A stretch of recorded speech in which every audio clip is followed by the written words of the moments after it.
Assalamualaikum warahmatullahi wabarakatuh. Selamat pagi para siswa semua. Baik, pada pertemuan kali ini kita akan membahas mengenai pola penyerangan dan pola pertahanan dalam permainan sepak bola. Namun pada pembelajaran yang pertama ini kita akan membahas terlebih dahulu pola penyerangan dalam permainan sepak bola.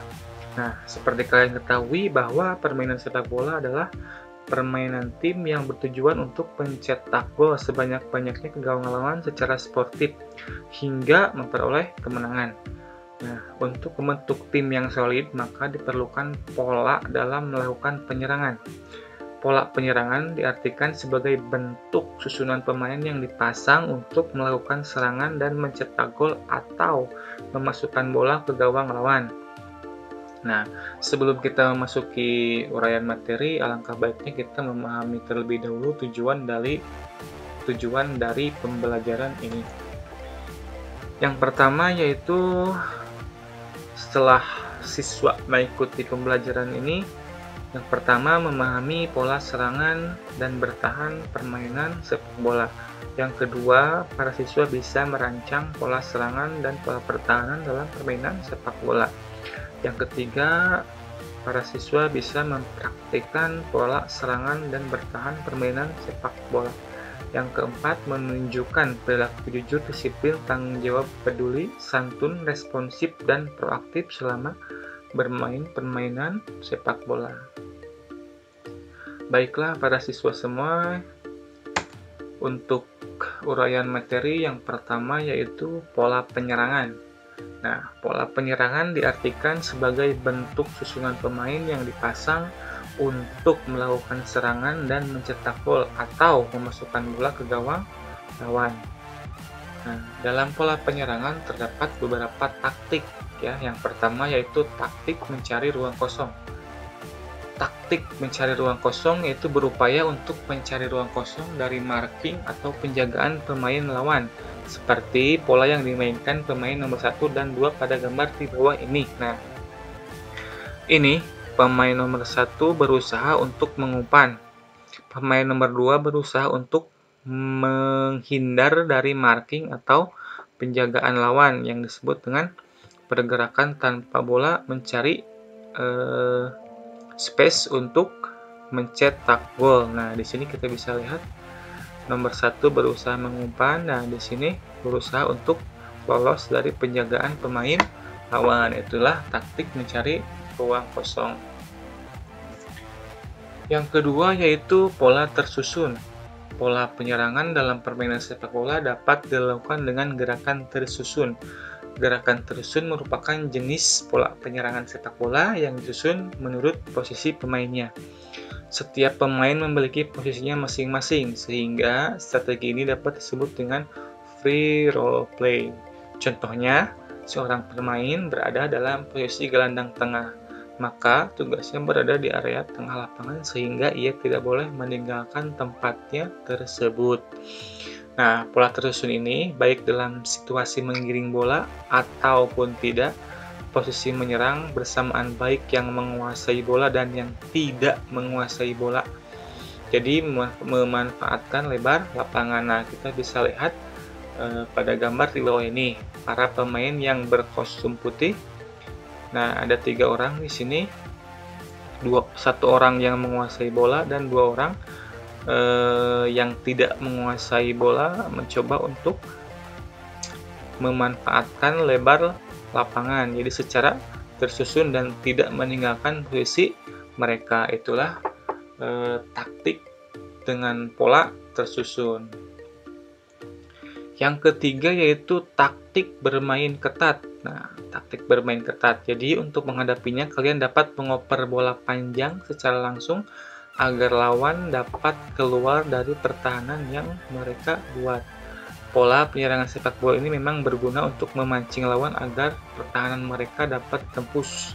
Pola ini memanfaatkan sayap kanan dan sayap kiri dalam mengacaukan pertahanan lawan. Jadi, walau dalam situasi tinggal berhadapan dengan goalkeeper, nah kita bisa lihat di sini pada gambar di sini. Pemain nomor 2 sudah berhadapan dengan goalkeeper. Nah, kita lihat pemain nomor 2 melihat posisi pemain nomor 1 di sini mempunyai peluang lebih besar untuk mencetak gol. Jadi si pemain nomor 2 ini memberikan umpan kepada pemain nomor 1 karena pemain nomor 1 mempunyai space yang lebih untuk bisa mencetak gol. Jadi taktik bermain ketat ini bisa diartikan jeli dalam melihat peluang. Selanjutnya, pola penyerangan sepak bola dapat dilakukan dengan catatan.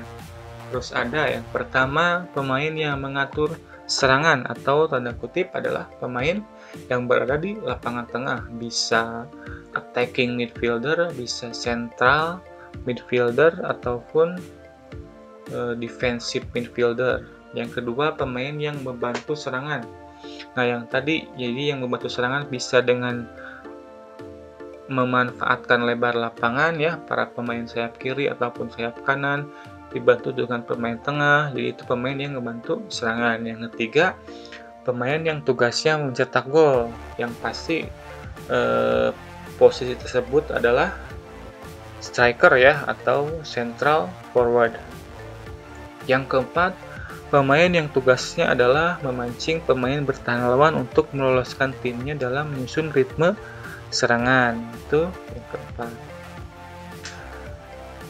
Materi selanjutnya yaitu formasi dalam merancang pola penyerangan dalam permainan sepak bola. Nah, berikut ini jadi hanya beberapa contoh ya, hanya beberapa contoh formasi dalam membentuk pola penyerangan. Yang pertama yaitu formasi 4-3-3. Nah, formasi 4-3-3 ini banyak dipakai oleh para klub sepak bola elit Eropa karena efisiensi dalam bertahan maupun menyerang. Jadi tidak hanya klub Eropa ya, namun semua klub-klub dunia masih banyak yang menggunakan formasi 4-3-3 ini.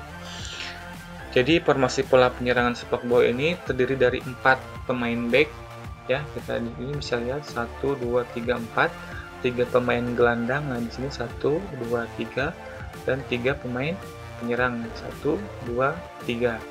Bagian belakang formasi terdapat 1 pemain yang bertugas sebagai bek kanan. Nah, di sini bek kanan, 2 pemain yang bertugas sebagai poros salang atau center back ya. Ini 1 2, 1 pemain yang bertugas sebagai bek kiri. Nah, yang ini.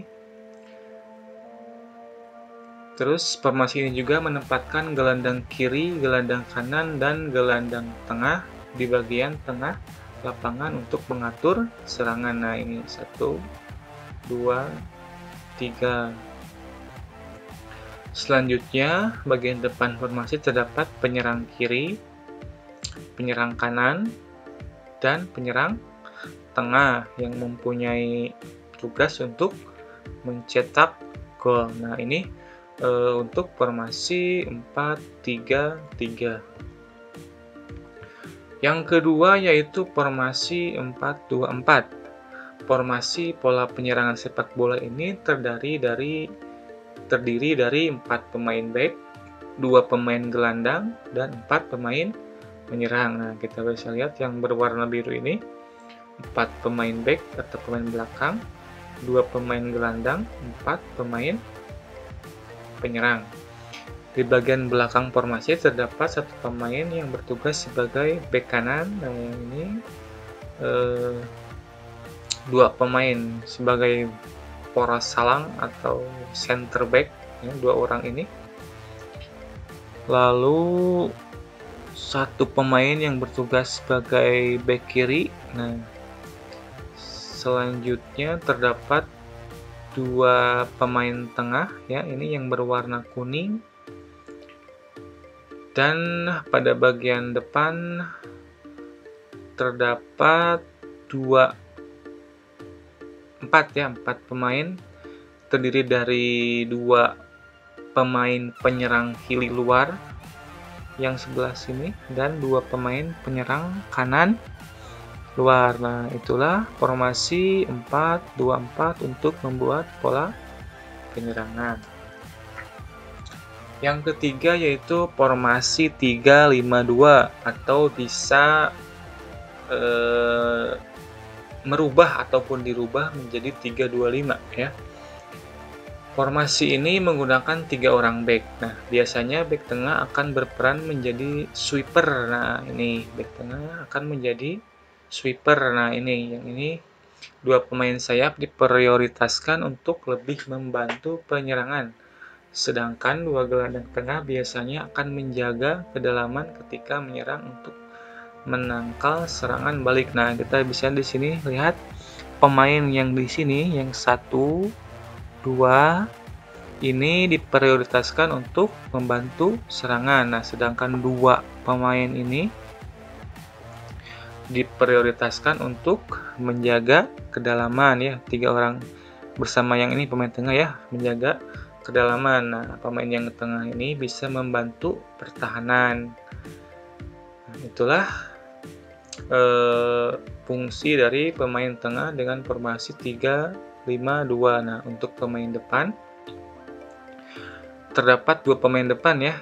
Di sini yang fungsinya ataupun tugasnya untuk mencetak gol. Nah, ini 2 orang striker ya. Yang satu bisa untuk mengalihkan perhatian lawan supaya striker yang satu lagi bisa mencari space ya untuk bisa mendapatkan bola yang lebih baik lalu mencetak gol. Nah, itulah formasi 3-5-2. Baik para siswa kelas 12, untuk pertemuan kali ini kita sudah membahas pola penyerangan dalam permainan sepak bola. Nah, tugasnya kalian harus bisa membuat satu rancangan pola penyerangan dalam permainan sepak bola. Nah, baik para siswa semua, untuk materi pembelajaran kali ini cukup sekian. Semoga bermanfaat untuk kalian semua. Assalamualaikum warahmatullahi wabarakatuh.